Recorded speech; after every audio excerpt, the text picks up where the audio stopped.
नमो अरिहन्ताणं नमो सिद्धाणं नमो आयर्याणं नमो अस्थायाणं नमो लोये सर्वसावरणं।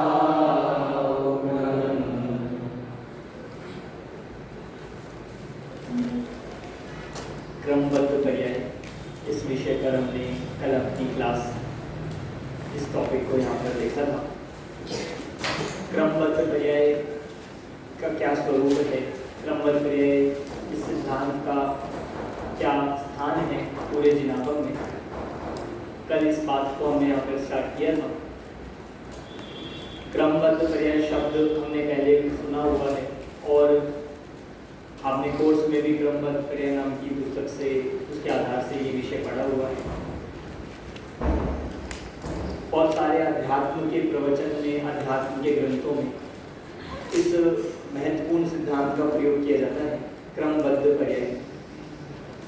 और day to day life में भी इस क्रमबद्ध पर्याय को समझे बिना हम अपने आत्म कल्याण के सन्मुख कभी भी बढ़ नहीं सकते। इस बात को हम कल यहाँ पर विषय के आधार से देखते थे। थोड़ी सी आवाज़ बढ़ा दो, उसकी माइक की आवाज़ बढ़ा दो।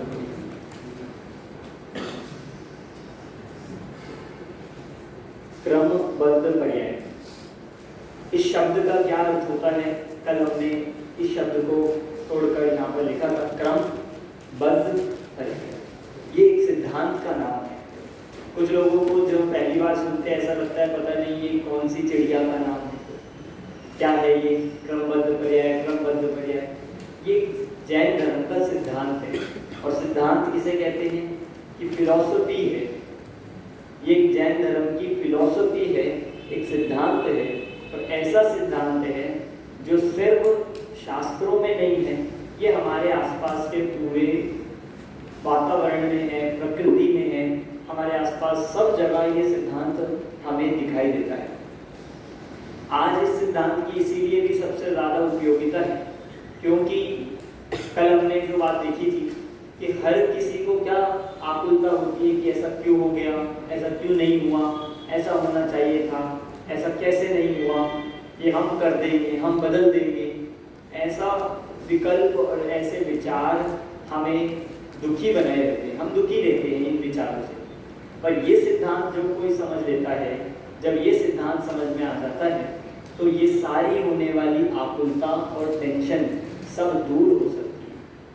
आज हर व्यक्ति दिखता है, चाहे छोटा हो चाहे बड़ा हो, कहीं ना कहीं किसी न किसी तरह की टेंशन में, डिप्रेशन में। इतना डिप्रेशन का लेवल पहुंच जाता है कि ना पढ़ाई में मन लगता है, ना कहीं खेलने में मन लगता है, ना घर वालों से कुछ अच्छे से बात करता है।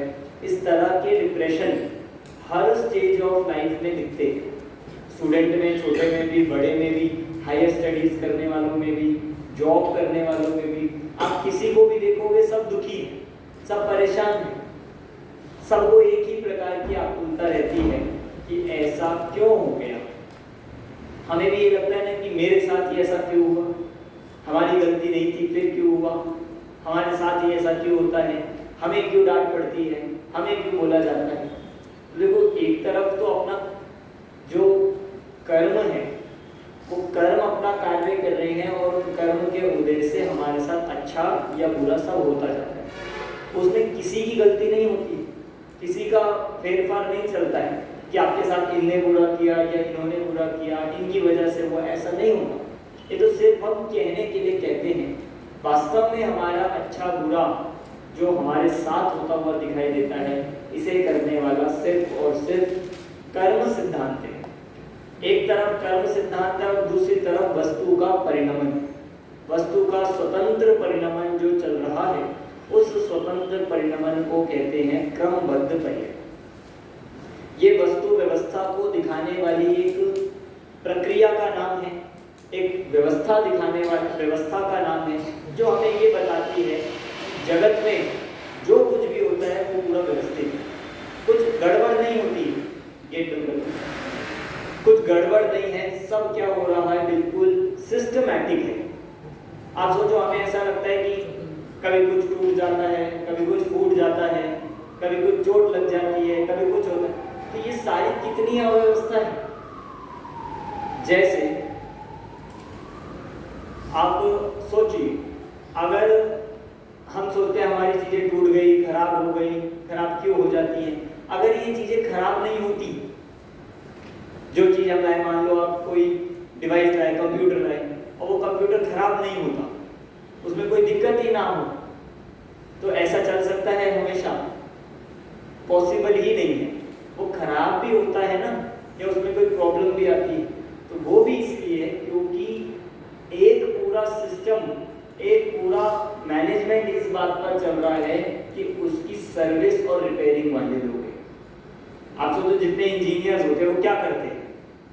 इंजीनियर बनना चाहते हैं ना, इंजीनियर जो होते हैं मैकेनिकल होते हैं या इलेक्ट्रिकल जो होते हैं, वो क्या काम करते हैं कि खराब चीज़ों को ठीक करते हैं। एक तरह से अपनी भाषा में तो यही काम। आप सोचो, यदि चीज़ें खराब ही नहीं होंगी तो इतने सारे इंजीनियरों को काम क्या मिलेगा? आ जाएगी ना प्रॉब्लम। इसका मतलब जो खराब भी हो रहा है, जो चीज़ें बिगड़ भी रही है, वो भी पूरी तरह से व्यवस्थित व्यवस्था के अंदर है। सोचो, अगर हम सोचते हैं कि बीमारी क्यों आ जाती है, रोग क्यों आ जाता है, चोट क्यों लगती है, बीमार क्यों हो जाते हैं बार बार, होता होगा ना कोई बच्चा कि बार बार बीमार हो रहा है, किसी को बार बार बीमारी हो जाती है, चोट लग जाती है, जरा सा खेलने निकले चोट लग गई। आप सोचिए, अगर ये चोट नहीं लगती, अगर बीमारी नहीं होती, तो ये इतने बड़े बड़े लोग 6-6 साल लगाकर MBBS की पढ़ाई कर रहे हैं, उन सबका क्या होता? क्या करते वो सब? डॉक्टर बनना चाहते हैं और मानो पेशेंट ही नहीं आए तो क्या करेंगे वो डॉक्टर बन के? इतने बड़े बड़े हॉस्पिटल खुल रहे हैं, गवर्नमेंट खुल रही है, प्राइवेट खुल रहे हैं, इतने बड़े हॉस्पिटल, आप देखो किसी में जगह नहीं मिलती। और सोचो, यदि पेशेंट ही ना हो, कोई बीमारी ना हो, अच्छा होगा कि नहीं? कि हम अपने नजरिए से देखते हैं तो हमें लगता है अच्छा होगा, पर आप सोचो, हमारे अच्छे के चक्कर में कितने लोगों का बुरा हो जाए। वो डॉक्टरों का क्या होगा, वो हॉस्पिटल का क्या होगा? चोर जो चोरी कर रहे हैं, सही कर रहे हैं कि नहीं? चोर चोरी कर रहे हैं, सही कर रहे हैं कि नहीं? मैं बस इस तरफ आपका ध्यान दिलाना चाह रहा हूँ कि जगत में कुछ भी गड़बड़, कुछ भी अव्यवस्था होती ही नहीं है। सब कुछ जो हो रहा है वो केवली भगवान के ज्ञान के अनुसार उन्होंने पहले ही जान लिया, और जो भी हो रहा है वो किसी न किसी कारण से, किसी न किसी क्रम में हो रहा है, वह निश्चित है, उसको बदला नहीं। चोर चोरी कर रहे हैं, आप सोचो, अगर चोर चोरी नहीं करेंगे तो क्या होगा? अगर मानो पूरे वर्ल्ड में कोई जुर्म ही ना हो, अपराध ही ना हो, तो सही चलेगा विश्व? व्यवस्था सही चलेगी? अब सोचो, एक पोर्शन ऐसा रह जाएगा लोगों का जो खाली हो जाएंगे। कौन? कि पुलिस है, इंस्पेक्टर है, कांस्टेबल है, IAS, IPS, इनका काम क्या होता है? कि सारा ये सब मैनेजमेंट बनाना, कानून व्यवस्था संभालना। अगर चोरी ही नहीं होगी तो सारी व्यवस्था ठप हो जाएगी कि नहीं?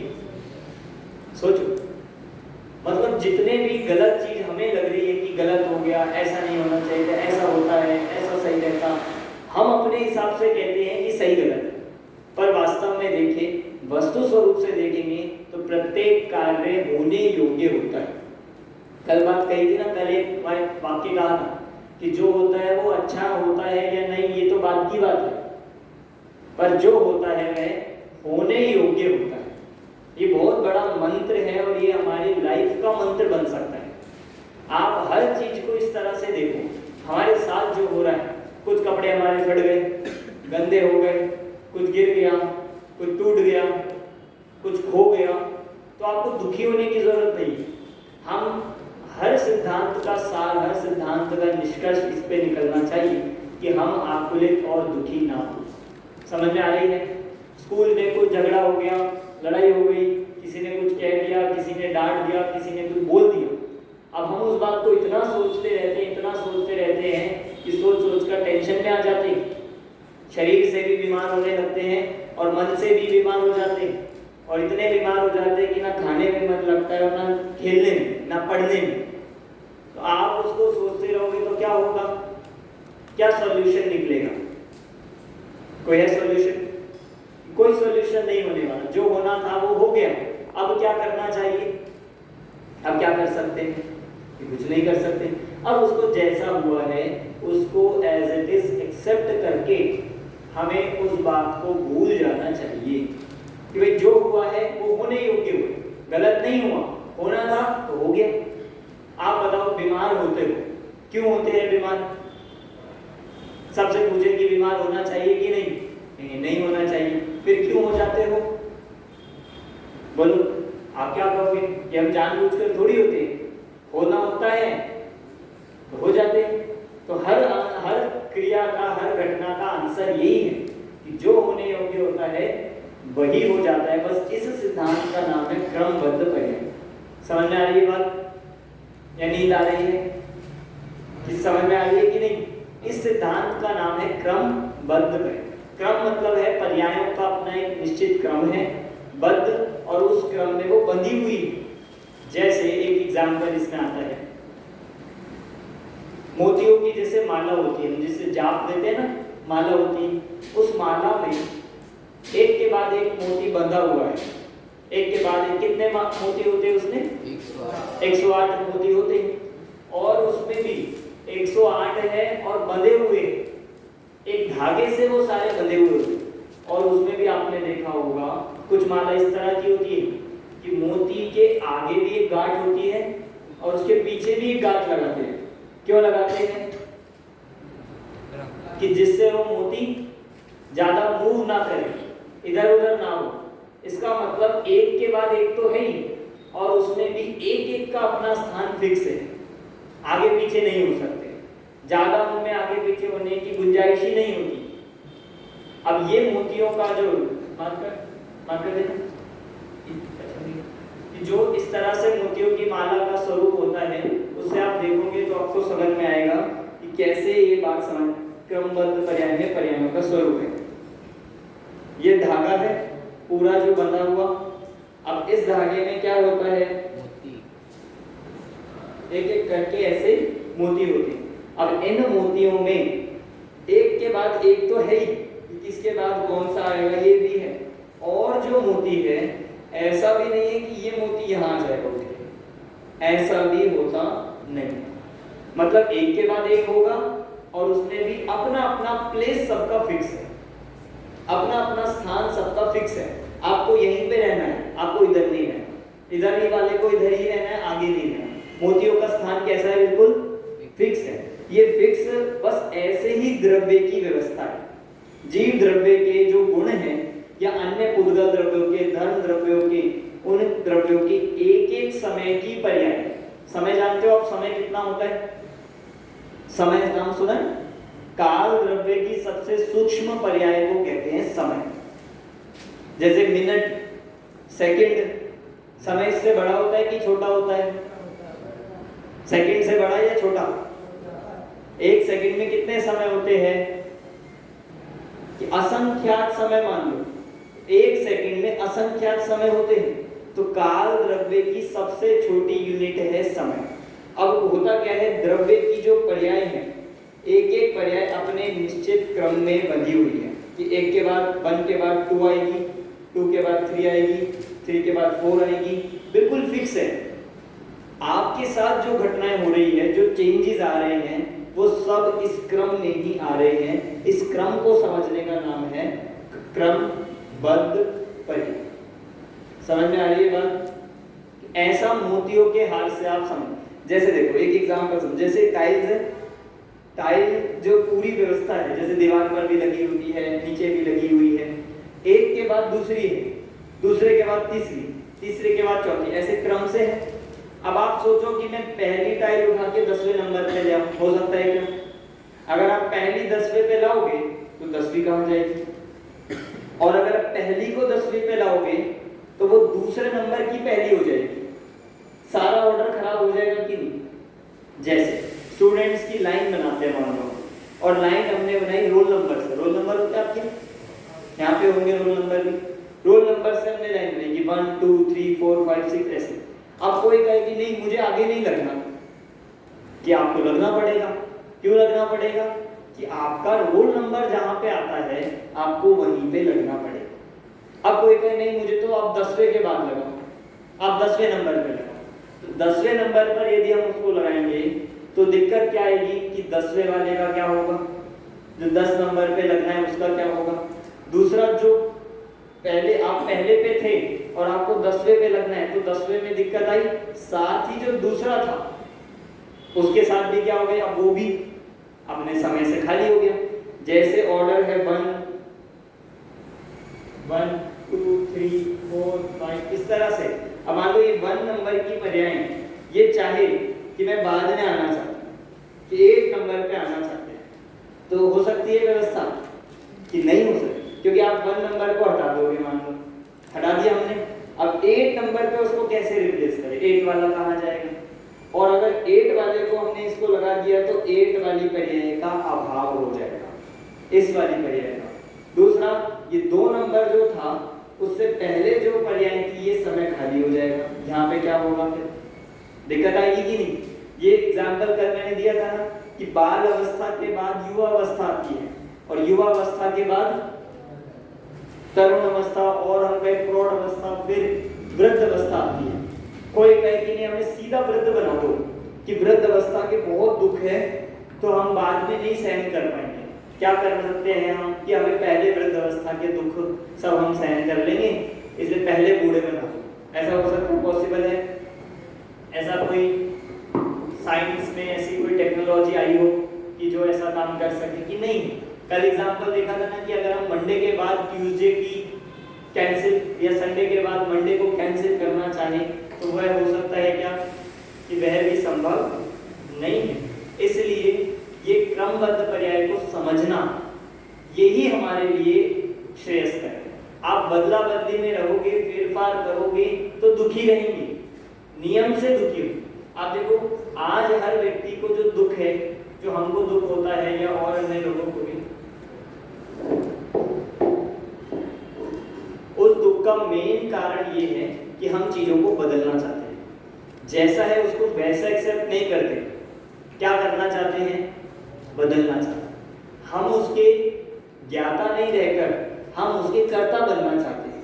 हम ये चाहते हैं हम उसको बदल देंगे, हम उसको कर देंगे, पर आप जितना इंटरफेयर करोगे उतनी चीजें सुधरती है या बिगड़ती है। सोचो, जैसे अभी यहाँ पे पंच कल्याणक हुआ तो पंच कल्याणक हो या कोई भी बड़ा प्रोग्राम होता है तो उसमें क्या होता है कि हर व्यवस्था, बहुत सारी व्यवस्थाएं होती हैं। क्या क्या क्या क्या व्यवस्थाएं होती हैं?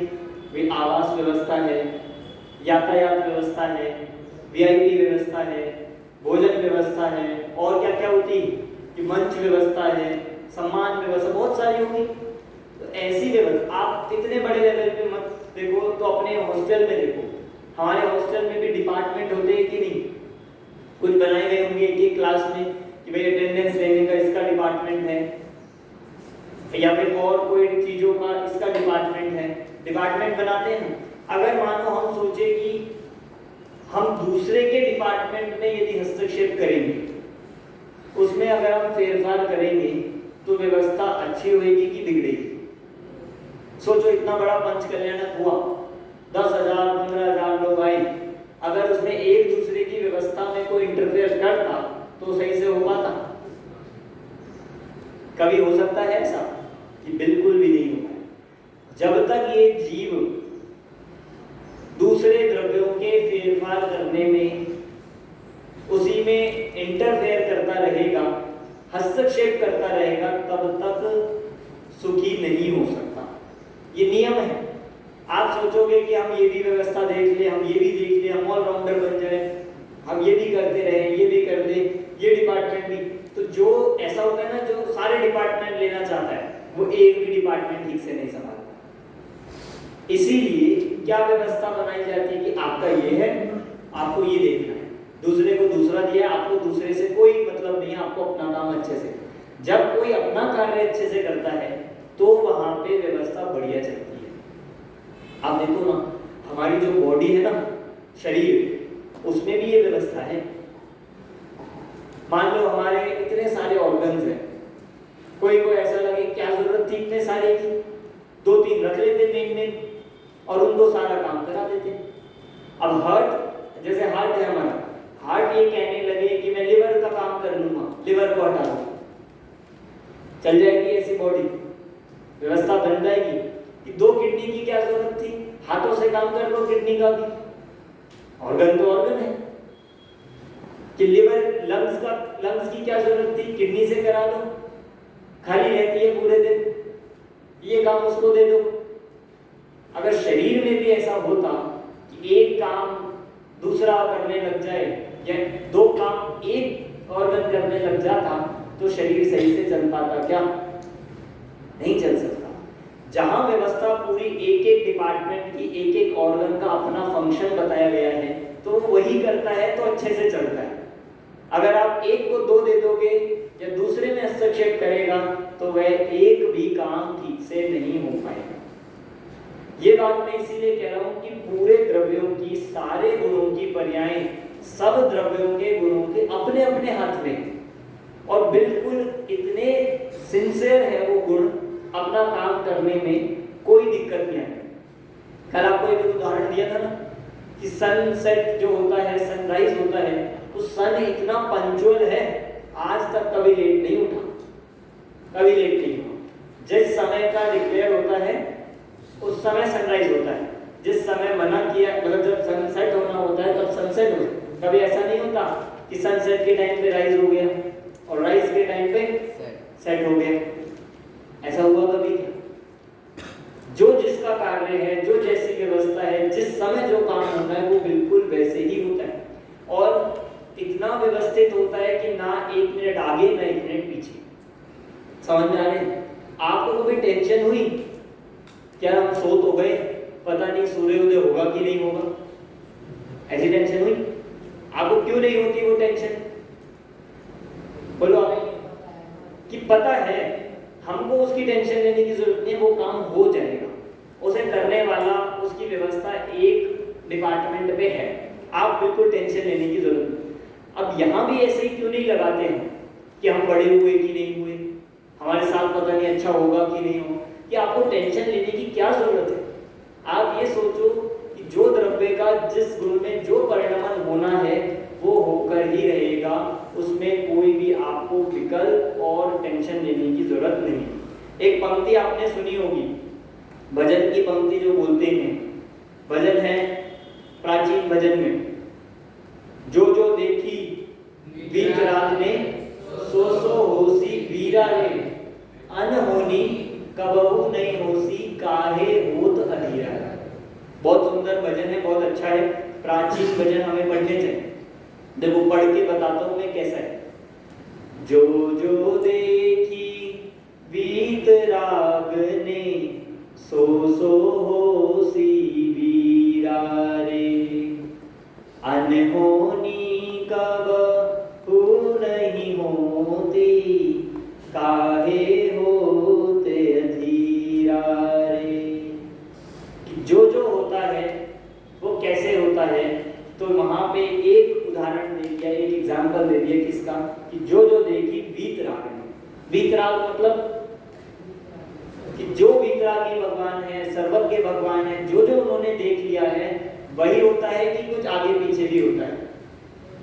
वही होता है। केवल ज्ञान का मतलब क्या होता है?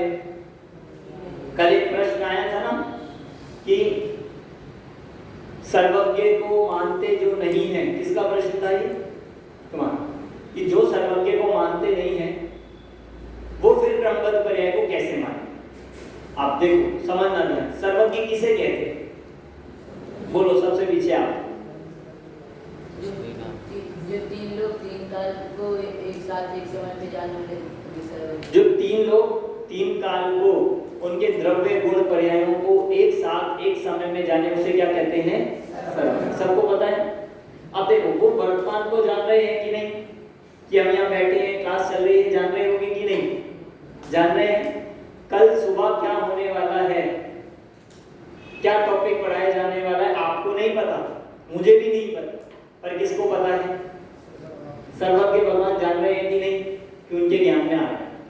एग्जाम जो होंगे आपके half yearly, pre boards, boards, final, उनमें क्या रिजल्ट आने वाला है, कितने मार्क्स किसके आने वाले हैं, उन्होंने जान लिया कि नहीं जाना? जान रहे हैं कि नहीं? क्या मतलब है? आप सोचा कभी आपने? 3 लोग 3 काल बोल तो देते हैं, 3 काल का मतलब भविष्य पूरा जान रहे हैं। और भविष्य पूरा जान रहे हैं तो हमारे मार्क्स, हमारे नेक्स्ट क्लास के मार्क्स, हमारे आगे की क्या होना है, हमें शास्त्री बनना है या क्या बनना है, सब जान रहे हैं कि नहीं? उनके ज्ञान में आ रहा है कि नहीं? आ रहा है। अब उनके ज्ञान में आ रहा है, इसीलिए वो सर्वज्ञ हैं। तो इसका मतलब है हम किसी चीज को तभी तो जानेंगे जब वो पहले से फिक्स हो। जो फिक्स नहीं है उसको कैसे बता पाएंगे, उसको कैसे जान पाएंगे? इसलिए कहा है जो जो देखी बीत राग ने सो सो होसी पी राग। जो जो केवल ज्ञानी के ज्ञान में आया है, आज तक एक भी चीज ऐसी नहीं है जो कुछ चेंज हुई हो, वही हुआ है जो उन्होंने आज तक जाना है। कोई भी एक चीज ऐसी, एक पर्याय ऐसी नहीं है कि होना तो कुछ और था और वो कुछ और गया। यही दूसरी लाइन में कहा, बिन देखियो होसी नहीं क्यों ही काहे होत अधीर। कोई भी ऐसी चीज नहीं है जो उनके ज्ञान में झलकती ना। आपको मर के कहाँ जाना है पता है आपको? नहीं पता। पर अगर आप सर्वज्ञ भगवान से पूछोगे, अगर आप केवली भगवान से पूछोगे तो वे बता देंगे आपको कहाँ। और एक भव का नहीं, ऐसे अनेक भवों का भी बता देंगे जिनकी आपकी आयु भी नहीं बनी। अब आपको किसी बात की टेंशन लेनी चाहिए क्या? मान लो फिक्स हो गया है कि ये आपका शेड्यूल है, ये करना है, उसके बाद ये होना है, अब आपको क्या टेंशन लेनी? टेंशन मिट जाती है कि नहीं? जब सारी व्यवस्था व्यवस्थित हो गई, सारे डिपार्टमेंट फिक्स हो गए, किसके बाद क्या होना है, पूरा क्रम निश्चित हो गया, अब आपको टेंशन क्या? जैसे नाटक होता है ना, नाटक में सीन 1, सीन 2, सीन 3 डिसाइड हो गए। अब जो डायरेक्टर होता होगा उसको टेंशन होती होगी क्या? वही सीन 1 के बाद 10 ना आ जाए, 10 के बाद 5 ना आ जाए। ऐसी टेंशन कभी भी होती नहीं है। मतलब जिसने ये जान लिया है कि जो सारी क्रियाएं होनी है वो निश्चित क्रम में होनी है, वो क्यों अधीर होंगे? अधीर मतलब जानते हैं?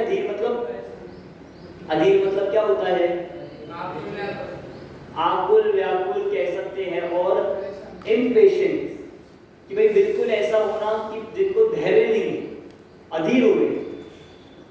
आज हर व्यक्ति को इसी बात का दुख है कि बहुत जल्दी है लाइफ में, हर किसी को जल्दी है।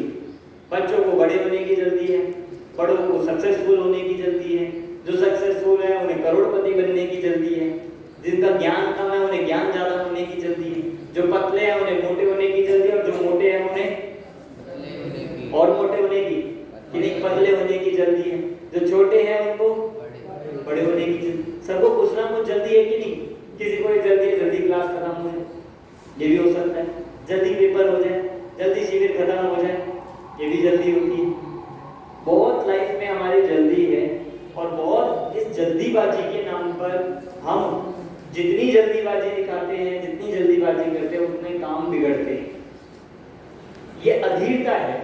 इसलिए कोई भी काम हमें जल्दबाजी में नहीं करना चाहिए, सावधानी से करना चाहिए, बिल्कुल व्यवस्थित करना चाहिए, और अधीर बिल्कुल भी नहीं होना चाहिए। क्योंकि जो काम जब होना है वो तभी तो होगा। देखो जैसे पूरी व्यवस्थाएं होती है ना, आपने कुछ लोग ऐसे देखे जैसे स्टेशन पर ट्रेन जब आने वाली होती है तो उसके लिए नंबर आने लग जाते हैं ट्रेन के कि अब ये ट्रेन आनी है, अनाउंसमेंट होने लगती है। तो उसका निश्चित टाइम होता है कि भाई वो ट्रेन 3:50 पर इस नंबर प्लेटफॉर्म पर आनी है, ये निश्चित है, वो अनाउंसमेंट कर रहे हैं। पर जो व्यक्ति कुछ होते हैं ऐसे, आप देखना कभी, जिनको बहुत ज़्यादा आकुलता होती है, जो बहुत ज़्यादा अधीर होते हैं, जिनमें पेशेंस नहीं होता, वो क्या करते हैं? बार बार जाएंगे पटरी के किनारे पे, देखेंगे, फिर इधर देखेंगे, आ तो नहीं रही, फिर इधर देखेंगे, आ तो नहीं रही, बार बार हर 20 सेकंड बाद उन्हें का क्या काम होता है? आप तो नहीं करते ऐसा कभी? आपने देखे होंगे, बहुत लोग दिखेंगे, वो अनाउंसमेंट हो रही है कि ट्रेन अपने समय पर है, समय पर आनी है, बिल्कुल लेट नहीं है, फिर भी उनको ये बेचैनी, ये आकुलता रहती बार बार हो जाएंगे, देखते हैं, बार बार देखते रहेंगे, देखते। अब मेरा प्रश्न है, उनके देखने से क्या होगा? क्या होगा उनके देखने से? कोई थोड़ी जल्दी आ जाएगी, थोड़ी लेट हो जाएगी। कोई ज्यादा देखोगे तो शायद हो जाए जल्दी आ जाए, ज्यादा लोग वेट कर रहे हैं, सब लोग देखने लग जाए तो जल्दी आ जाएगी। ऐसा हुआ कभी? नहीं होता। जब वो ट्रेन आनी है, जिस समय आनी है, जिस सेकंड आनी है, वो बिल्कुल समय निश्चित है। लेट भी होगी तो लेट आएगी, जल्दी आनी होगी तो हो सकता है 1 आध मिनट जल्दी आ जाए। पर आपके देखने से, बार बार झांकने से, झुक झुक कर देखने से क्या होगा? कुछ नहीं होगा। इसलिए समझदार व्यक्ति तो क्या कहते हैं कि तुम शांति से बैठो ना, क्यों आकुलता करते हो? जब आनी होगी आएगी, और जब अनाउंसमेंट हो रही है आप सुनो, जानो और निराकुल रहो। जब आएगी तो बैठ जाना। अब नहीं किसी को उधर मुझसे बैठा ही नहीं जाता स्टेशन पे, बार बार देख रहे हैं, बार बार जा रहे हैं, बार बार पूछ कर आ रहे हैं, आई कि नहीं आई, आई कि नहीं आई। वही जब आनी है तभी आई। ऐसा करते हैं लोग। ये तो मैंने ट्रेन का एग्जाम्पल दिया, पर बाकी चीजों में देखो, हर चीज में हमको ऐसा लगता है कि होना चाहिए, जल्दी होना चाहिए, अब क्यों नहीं हुआ, क्यों नहीं हो रहा है। पर ऐसी आकुलता से, ऐसे अधीरता से क्या हाथ लगता है? काम तो जब होना होता है तभी होता है। समझ में आ रही है बात? तो कह रहे काहे होत अधीरा रे, क्यों अधीर होता है, क्यों आकुलित व्याकुलित होता है? इसीलिए एक और वजन आपने सुना होगा, जा करी जैसे जाहि समय में, जो हो तब जाद्वार, सो बनिए टरिए कछु नाही, कर लीनो निर्धार, हमको कछु भय नारे, जान लिए संसार। कि जब जान लिया कि संसार की सारी पर्याय ऐसे क्रम से होनी है, तो हमको क्या भय, क्या डर, क्या आकुलता, किस बात की बेचैनी, किस बात का दुख कि होना ही नहीं चाहिए। कि जा करी जो कार्य जैसे, जिस निमित्त से, जाही समय में, जिस समय में, जिस काल में, जो हो तब, जिस होनहार से, जिस भवितव्यता से होना है, वह कार्य सो बनिए टरिए कछु नहीं, वह काम होकर ही रहता है। आपने देखा कई बार हम किसी चीज के लिए बहुत प्लानिंग करते हैं कि ऐसा ना हो, ना हो, बिल्कुल नहीं होना चाहिए, फिर भी हो जाता है। हम सोचते हैं हमारे टीचर को, वार्डन को पता ना चले, ये बात पता ना चल जाए उनको। हमने सारी फील्डिंग भी जमा दी इसी बात को करने के लिए, वे इनको बोल दिया, इसको समझा दिया, इसका सब चीज छुपा दी, और फिर भी क्या हो जाता है? पता चल जाता है, बात पहुंच जाती है। हम ये सोचते रहते कैसे पता चल गया, वो काम कैसे हो गया, हमने तो इतनी प्लानिंग करी थी, और फिर भी काम बिगड़ जाता है। तो हमारी प्लानिंग सारी की सारी क्या हो जाती है? रखी की रखी रह जाती है। और कई बार ऐसा होता है बहुत प्लानिंग नहीं करनी पड़ती, जो काम चाहते हैं वो हो जाता है। कैसे हुआ ये? कि जो बनिए टरिए कछु नहीं, जो होना है वो होकर ही रहता है, उसको टालने में और उसको बदलने में कोई भी समर्थ नहीं है। इंद्र भी नहीं है और जिनेंद्र भी नहीं। अब कोई ऐसा कहता है चलो हमारे पास तो शक्ति कम है, हम नहीं बदल सकते, भगवान तो बदल सकते हैं। भगवान कर सकते हैं कि नहीं? नहीं कर सकते। लोग बोलते हैं ना कि भगवान की इच्छा रही तो भगवान कर देंगे, करते हैं कि नहीं? भगवान की मर्जी है, सब ऊपर वाले की मर्जी है। ऊपर वाला कौन बैठा है? ये लोग ऐसा बोलते हैं ऊपर वाले की मर्जी है। कोई ऊपर? कि ऊपर तो है, सिद्ध भगवान तो है, पर उनकी मर्जी होती है क्या? वे मर्जी मतलब इच्छा, वे तो इच्छा से रहित है। तो हमारे यहाँ पर लोग ऐसा बोलते हैं कि अन्य मत में कि हमारे यहाँ पर भगवान की मर्जी के बिना पत्ता भी नहीं हिलता। तो ऐसे कोई भगवान है जो पत्ते हिला रहे हैं बैठ के? वही नहीं, उनकी मर्जी से हिलेगा।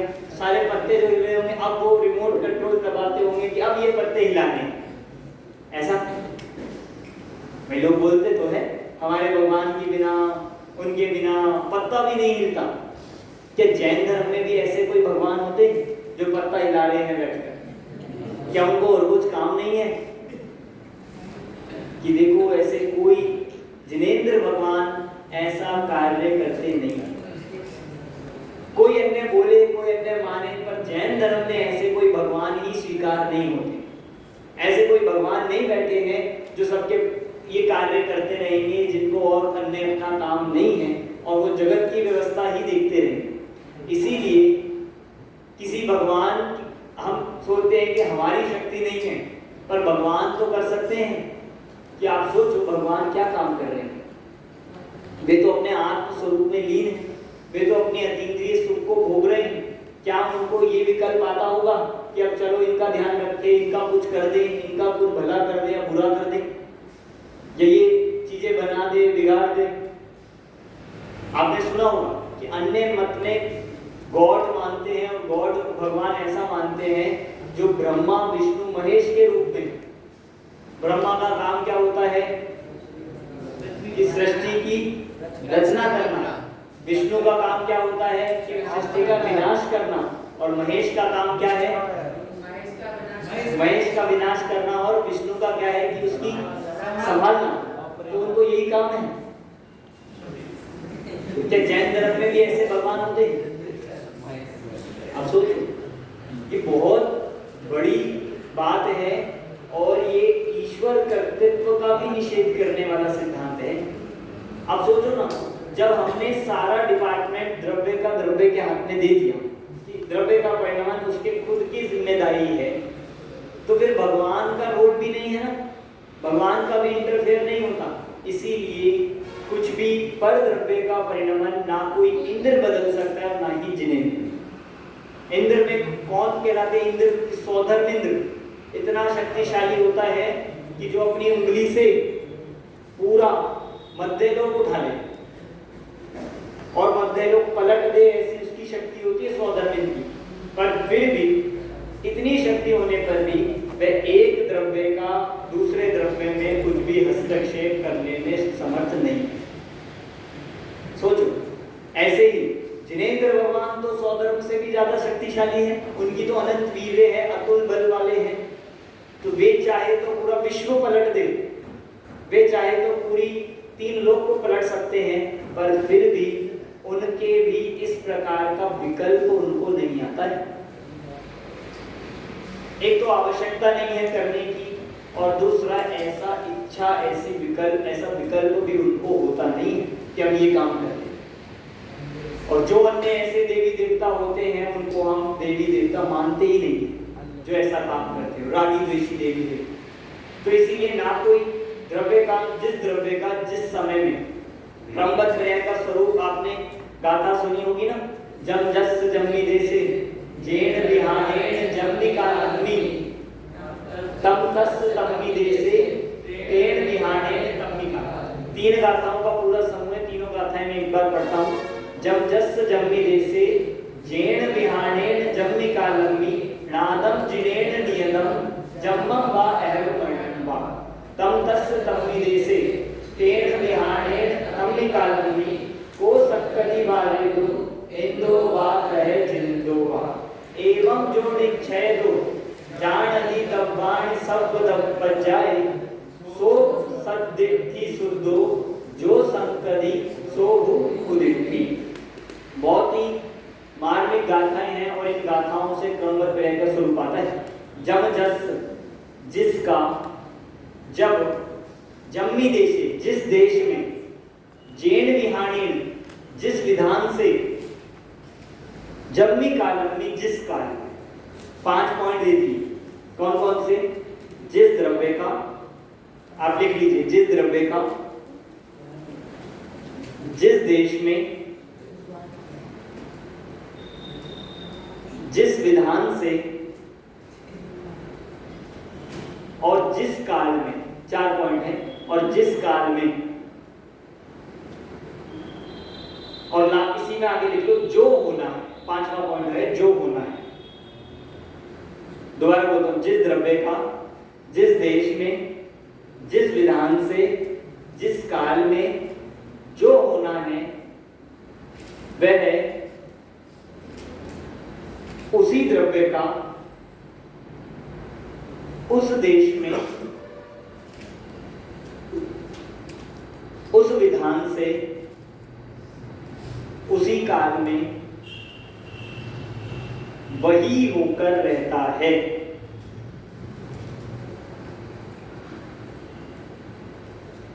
लिख लिया? पांचों वही पॉइंट को आपको उस में लगा के बोलना है, चाहे वह जन्म हो या मरण। इस पहली गाथा में ये बताया, चाहे वह जन्म हो या मरण। जन्म मरण से लेके बीच की भी सारी चीजें, जन्म से लेके बीच तक की जितनी घटना है, दुर्घटना है, वो सारी भी उसी क्षेत्र में उसी काल में होगी। आप बदल ही नहीं सकते। आप कितनी विकल्प कर लो, उसमें कुछ भी चेंज आने वाला नहीं है। जैसे मैंने बताया था कल, जितने तीर्थंकर हुए, जो जो पहले से जान लिया था वही हुआ और वही होकर रहेगा। आगामी काल में भी कुछ बदलने वाला नहीं है।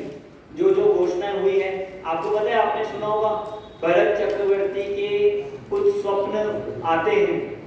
भरत चक्रवर्ती के 16 स्वप्न देखे आपने? चंद्रगुप्त के भी सुने होंगे, भरत चक्रवर्ती के सुने हैं? आपने आर्ट म्यूजियम में गए हो? उनमें भरतेश वैभव वाला जो ऊपर बना है, सबसे लेटेस्ट वाली जो पेंटिंग्स है, उसमें दिखाए। और भरत चक्रवर्ती के, चंद्रगुप्त के ये सपने जो उस समय बताए गए थे, उन सपनों का फल भी बताया गया था। और ऐसा बताया था कि इस पंचम काल में, आगामी काल में क्या होना है।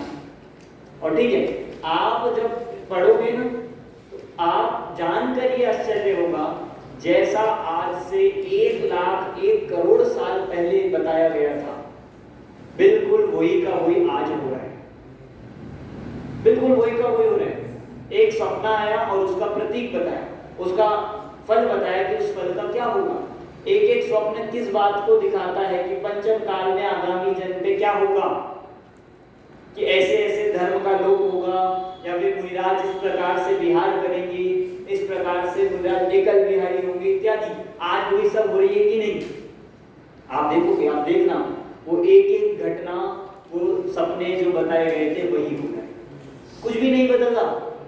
मतलब कितने वर्ष पहले जो बात कही थी वही आज बिल्कुल हो रही है।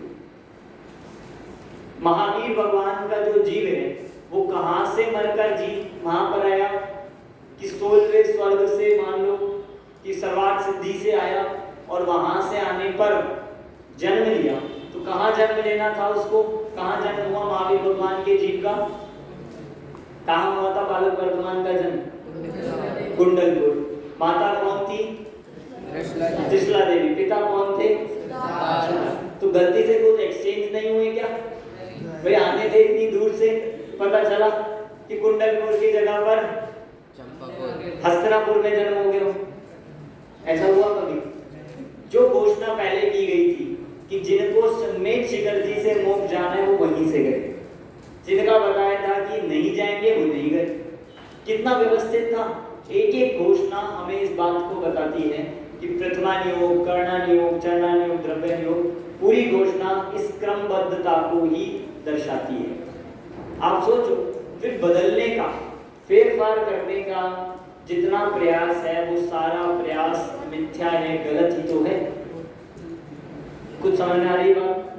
अब इसमें एक डाउट हमारे मन में आता है इसके बाद, जो बहुत इंपॉर्टेंट है, कि जब सब कुछ फिक्स है तो हम क्या करें? अब जब सब कुछ फिक्स है तो बच्चे ऐसा कहते हैं, हमें मिलते हैं, भाई ठीक है आपने कह दिया कि मार्क्स सारे फिक्स है, तो पढ़ने की क्या जरूरत है? पढ़ाई क्यों करें?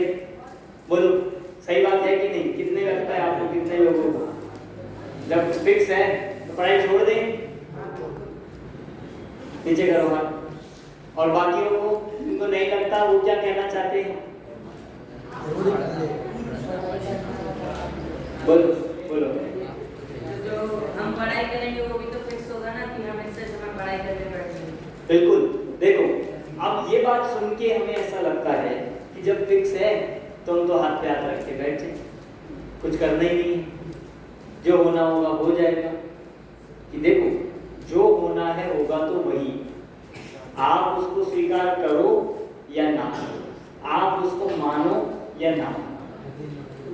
आप सोच के बैठ जाओ कि आज सूर्यास्त ना हो तो होना तो जो होगा वही होगा, जितने समय आपके मानने से कुछ नहीं चलने वाला। रही बात आपकी, तो इतना जरूर होगा, आप मानकर यदि खाली बैठ गए, खाली मतलब स्वच्छंद हो गए और प्रमाद का पोषण करने लगे, तो नियम से आपका बुरा जरूर होगा। कोई ये सोचे भाई जिसको मरना होगा वो मरेगा, हम तो जो मर्जी खाए, ठीक है ना, आपने कह दिया कि जो मरता है जीता है, अपनी आयु से मरता है, जब मरना होता है मरता है, तो हम क्या करें, दिन को खाए, रात को खाए, जो मर्जी खाए, जैसा मर्जी खाए, जिसे मरना होगा मर जाएगा। ठीक है ऐसा विचार नहीं। और ऐसे व्यक्ति ने या ऐसे जन को कहा जाएगा कि इसने क्रमबद्ध पर्याय समझी है कि नहीं।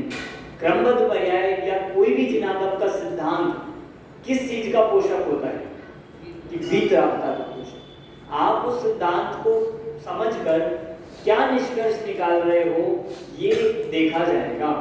आप उससे वीतरागता की ओर पहुंच रहे हो या आप अपने खाओ पियो मजे करो इस तरफ आ रहे हो।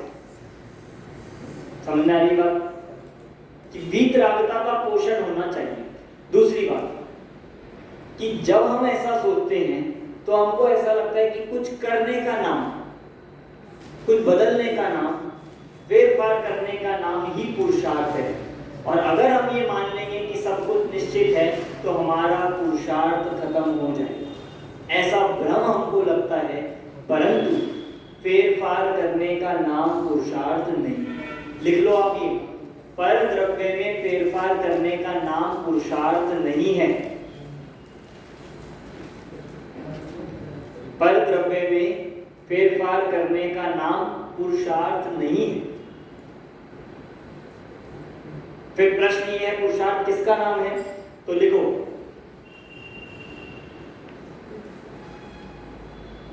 द्रव्यों के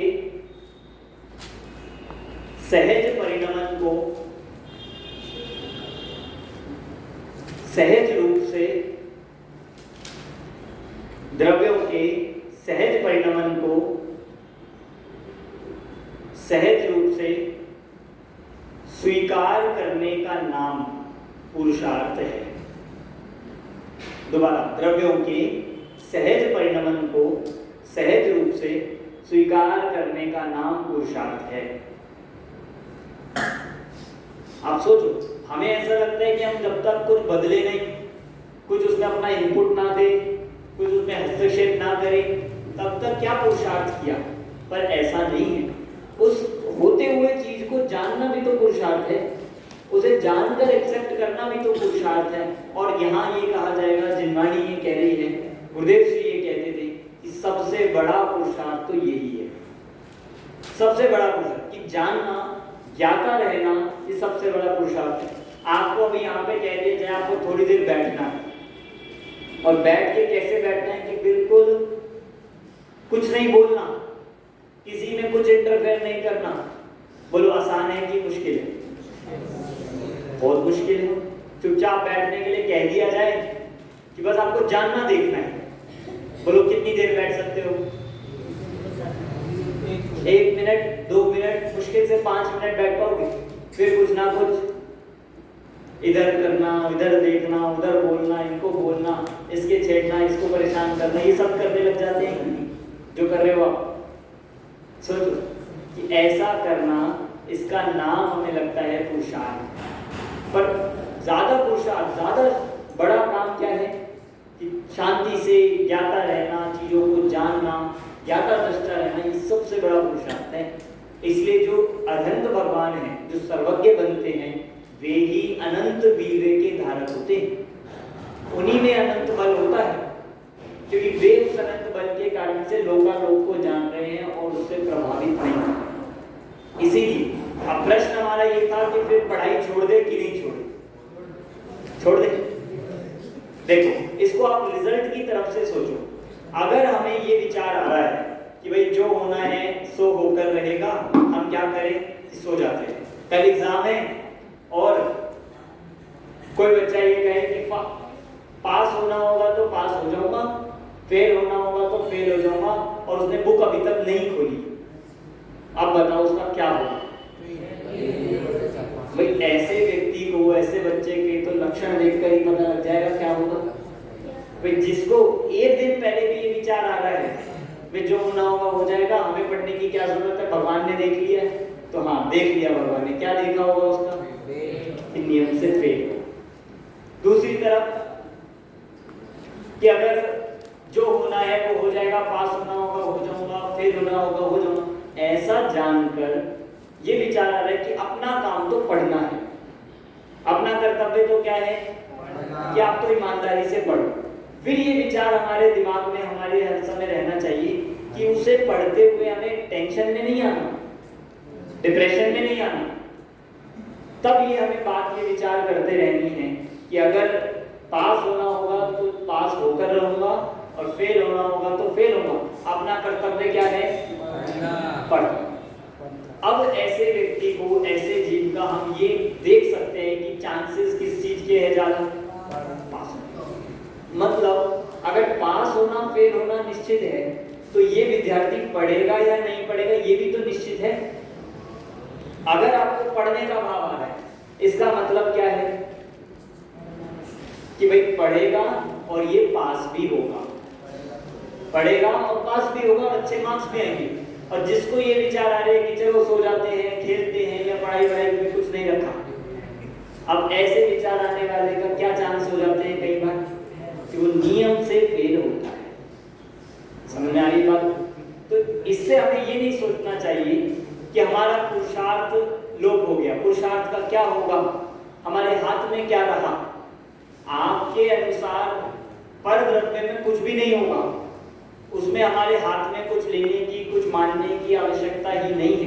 पर जो हो रहा है वो स्वयं अपनी भवितव्यता से होता है, और भवितव्यता के आगे किसी की चलती नहीं।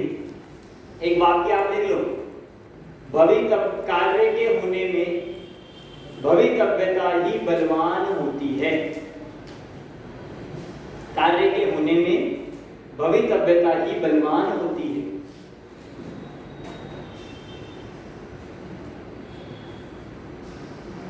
भवितव्यता नाम सुना आपने? नहीं सुना? 5 समवायों के नाम किसको पता है? 5 समवाय पढ़े होंगे आपने, 10th वालों ने कहीं सुने हो? नहीं सुने?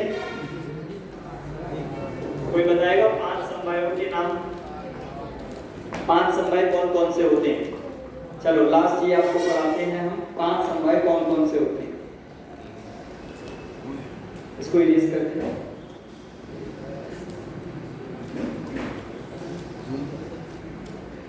कार्य के होने में जो कारण है उन्हें कहते हैं समवाय। कार्य के होने में कारण को समवाय कहते हैं।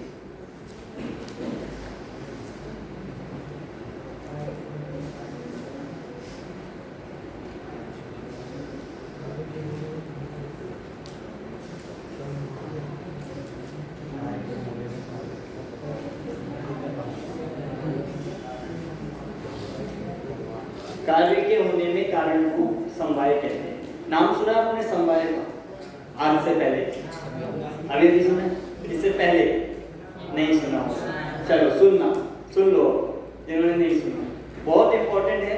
और इस विश्व व्यवस्था को, द्रव्यों के परिणमन को समझने के लिए, क्रमबद्ध पर्याय को समझने के लिए हमें ये टर्म समझ में आनी चाहिए, पता होना चाहिए।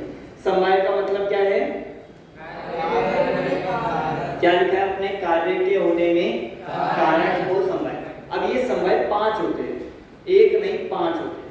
मतलब 5 ऐसे फैक्टर्स हैं, 5 ऐसी चीजें हैं जो कार्य के होने में कारण है। 5 इसलिए कहते हैं 5 समवाय होते हैं।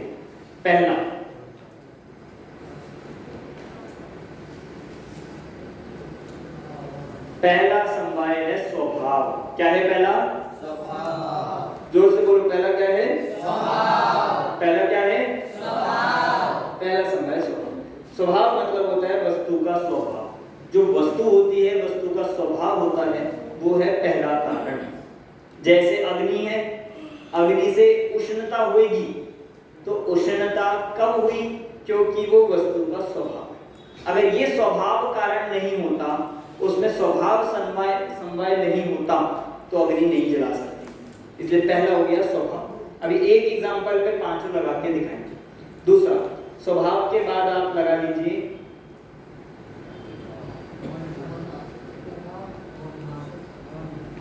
स्वभाव के बाद है दूसरा कारण है होनहार। बोलो क्या है? होनहार। दूसरा क्या है? होनहार। होनहार को कहा जाता है भवितव्यता।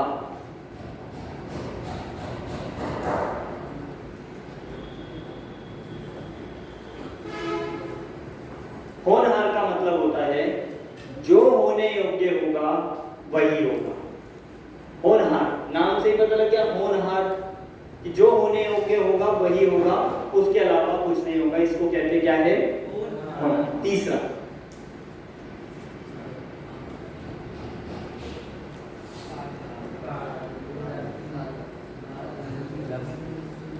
तीसरा है काल लब्धि। तीसरा क्या है? जोर से बोलो क्या है? पहला दूसरा तीसरा काल लब्धि। काल लब्धि क्या कहती है कि कार्य जो होगा, ये जो कार्य है ना, कार्य की बात कही, इस कार्य में एक कारण काल लब्धि भी है। काल लब्धि ये बताती है जो कार्य होगा वो अपने एक टाइम पर होगा। एक टाइम भी उसका होता है। टाइम जो भी रहेगा वही टाइम, जिस समय पर जो कार्य हुआ वो टाइम ही उसका एक समवाय है। और उसको क्या कहते हैं? अभिषेक, क्या कहते हैं उसको? कार्य। चौथे नंबर पर आता है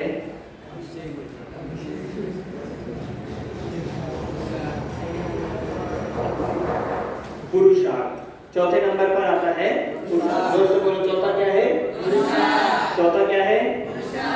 अब जो हमने पुरुषार्थ अभी समझा, हर कार्य के होने में एक समवाय है पुरुषार्थ।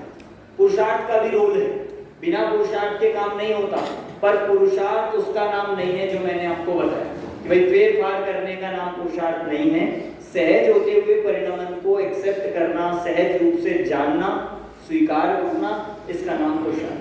हर कार्य में अपना अपना पुरुषार्थ चालू है, कोई भी काम बिना पुरुषार्थ के नहीं होता है। और लास्ट है निमित्त।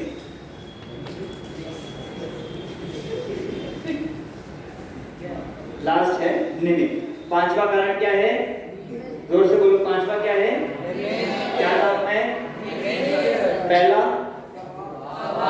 दूसरा तीसरा चौथा और पांचवा निमित्त। ये पांच समवाय होते हैं।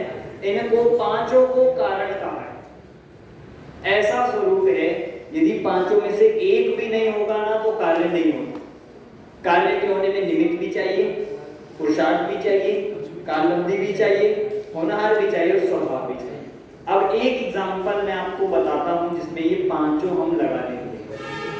जैसे एग्जांपल आप समझो कि जैसे शेर को सम्यक दर्शन हुआ। शेर को सम्यक दर्शन हुआ था 10वें भव में पूर्व के महावीर भगवान का जो जीव था। अब उस शेर को सम्यक दर्शन हुआ। ये कार्य हुआ कि नहीं हुआ? ये कार्य है, एक काम हुआ ये। अब इस काम में आपको पांचों लगा के दिखाना है। बताएंगे? सबसे पहले सम्यक दर्शन का जो काम हुआ, स्वभाव क्या है उसमें? क्या स्वभाव है?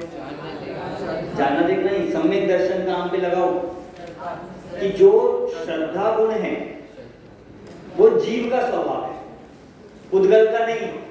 उस शेर में, उस शेर के जीव में श्रद्धा नाम का स्वभाव है, सम्यक दर्शन नाम का स्वभाव है, इसीलिए उसको सम्यक दर्शन हुआ। जिसका नहीं है उसको होता नहीं। इस टेबल का स्वभाव है क्या सम्यक दर्शन? तो इसको कभी भी होगा क्या? आप इसको कितने प्रवचन सुनाओ कि इसको सम्यक दर्शन हो जाए? होगा कभी कि नहीं होगा? क्योंकि इसका क्या नहीं है? स्वभाव। समझ में आ रही है बात? कार्य के होने में स्वभाव कंपलसरी है। ध्यान से इधर ध्यान। दूसरा होनहार। होनहार का मतलब है होने योग्य। उस समय सम्यक दर्शन होना था केवल ज्ञान हुआ क्या उसको उस समय? नहीं। केवल ज्ञान होने की वहां पे भवितव्यता नहीं थी, सम्यक दर्शन की थी, तो सम्यक दर्शन ही हुआ। सम्यक दर्शन की भवितव्यता थी, इसलिए होने योग्य जो कार्य सम्यक दर्शन हुआ वो कहलाया वहां पे होना। अब काल लब्धि क्या थी भाई? 10वें भव में क्यों हुआ? थोड़ा पहले हो जाता, थोड़ा बाद में हो जाता, उसी टाइम पे होना था, बिल्कुल पहले से फिक्स था। और आदिनाथ भगवान ने भी बता दिया था कि पूर्व के 10 भव पहले सम्यक दर्शन होगा तो उसी में होगा। 3 भव पहले तीर्थंकर प्रकृति बंधेगी तो बंधेगी, ये पहले से बता दिया था, तो उस समय ही हुआ। इसीलिए काल लब्धि भी वो काम का समय कहलाता है, काल लब्धि। और चौथा क्या है? पुरुषार्थ। पुरुषार्थ क्या हुआ वहां पर? शेर के जीव को जो सम्यक दर्शन हुआ उसमें पुरुषार्थ क्या लगेगा?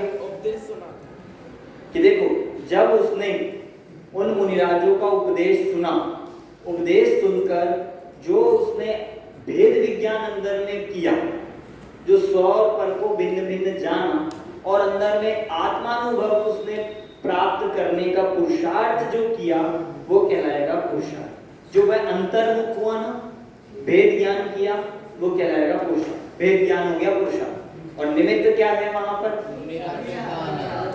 मुनिराज और उनकी देशना।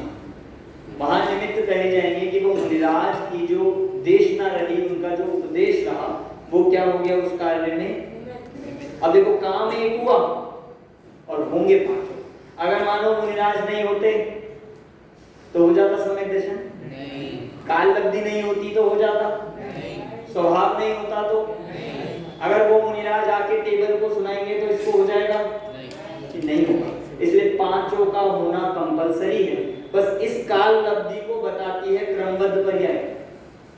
और पूरे स्वरूप को हम देखेंगे तो जिस द्रव्य का जिस क्षेत्र में जिस काल में जो होना है वही होता है। इस सिद्धांत का नाम क्या है? क्रमबद्ध पर्याय है। और इस सिद्धांत को यदि हम समझेंगे, इस सिद्धांत को अपने जीवन में उतारेंगे, तो हमारा जीवन भी समस्त प्रकार की आकुलता व्याकुलता से, दुखों से, टेंशन से, डिप्रेशन से बच सकते हैं, उससे मुक्त हो जाएंगे। इसलिए इस क्रमबद्ध पर्याय के सिद्धांत को हमें बहुत गहराई से अपने जीवन में उतारना चाहिए। कोई प्रश्न है, कोई डाउट है? कोई? शेर में मुनिराज के उपदेश की भाषा कैसे समझी? शेर में मुनिराज के उपदेश की भाषा कैसे समझी? मुनिराज ने शेर की भाषा में पढ़ाया होगा? नहीं, मुनिराज ने तो अपनी भाषा में बोला। पर क्योंकि उस शेर को उस समय उस उनके शब्द सुनकर पूर्व का जाति स्मरण हुआ और उसके पूर्व के तत्व के संस्कार और वर्तमान का साक्षात मुनिराजों का दर्शन ऐसा हुआ जिसके माध्यम से उसके 5 समवाय उस समय उपस्थित हो गए और उसको सम्यक दर्शन का काम हो गया। भाषा जरूरी नहीं है, बिना भाषा के भी तो हो जाता है। कई बार जिन प्रतिमा के दर्शन से ही हो जाता है। तो उसने मुनिराज की भाषा कितनी समझी होगी, क्या समझ में आया होगा, ये तो नहीं कहा जा सकता। पर उस समय उसको सम्यक दर्शन होना था और मुनिराज की देशना निमित्त बननी थी, तो वह कार्य हुआ, उसको कोई भी बदल नहीं सका। ठीक है, और कोई प्रश्न, कोई डाउट?